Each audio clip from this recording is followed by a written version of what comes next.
গঙ্গা তীরবর্তী শহর ব্যারাকপুর ঐতিহাসিক দিক থেকে যতটা গুরুত্বপূর্ণ ততটাই সুখ্যাত এখানকার বিরিয়ানির জন্য।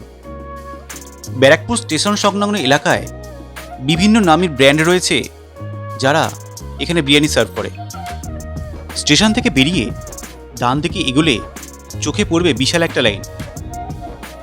এটাই সেই দাদা বৌদি হোটেল, যার 7তলা মল পুরোটাই বিরিয়ানি। যদিও এখন 2টো ফ্লোরই ওপেন রয়েছে, তবে বলে রাখি রেস্টুরেন্টে বসে খাবার আর পার্সেল নেবার লাইন কিন্তু আলাদা।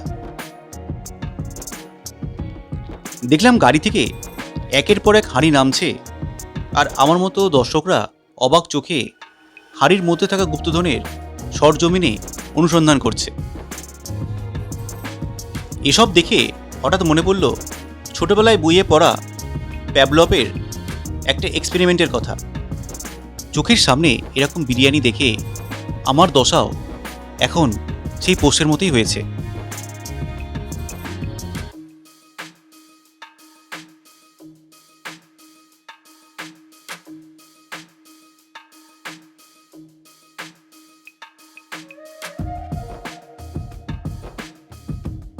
এখানে তৈরি হচ্ছে গ্রিন চাটনি। চরম ব্যস্ততায় এখানে চিকেন চাপ রেডি হচ্ছে। ভিতরে ঢুকে দেখলাম সিঁড়ির কাছে এখানেও বাইরের মতো হাঁড়ি রয়েছে, আর নিপুণ দক্ষতার সাথে ভাত, আলু আর মাংসের এই কম্বিনেশন সবুজ কলা পাতার ওপর সাজিয়ে পরিবেশনের জন্য তৈরি করা হচ্ছে।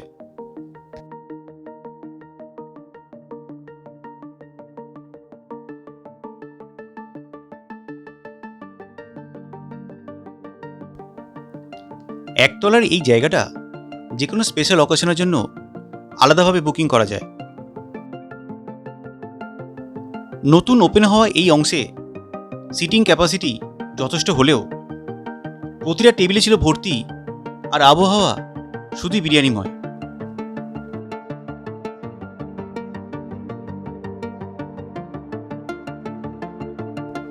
ভিতরে অ্যাম্বিয়েন্স খুব ভালো ছিল, আর ছাদের এই অংশের ডেকোরেশনগুলো দারুণ লাগছিল।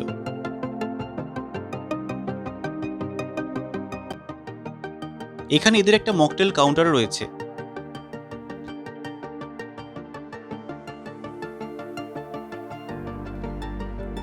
এখানকার মেনুটা ছিল এই রকম। ভিডিওটা পজ করে আপনারা পুরো মেনুটাই দেখে নিতে পারেন।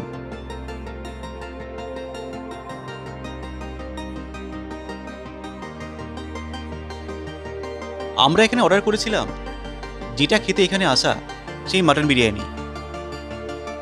দাম পড়েছিল 350 টাকা।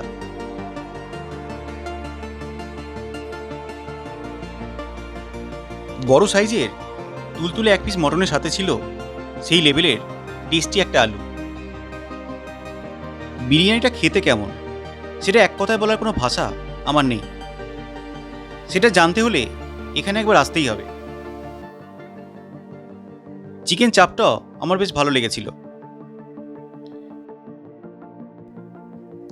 কোয়ালিটি আর কোয়ান্টিটি নিয়ে কোনো কথাই হবে না, তবে হাইজিন নিয়ে একটা ছোট প্রশ্নচিহ্ন থেকেই গেল।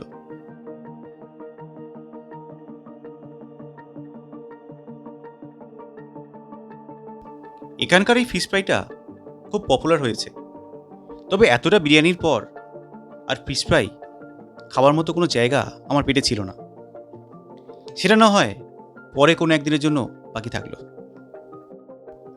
খুশির খবর একটাই, দাদা বৌদির একটা আউটলেট কলকাতা এয়ারপোর্টের কাছে খুব শীঘ্রই চালু হতে চলেছে।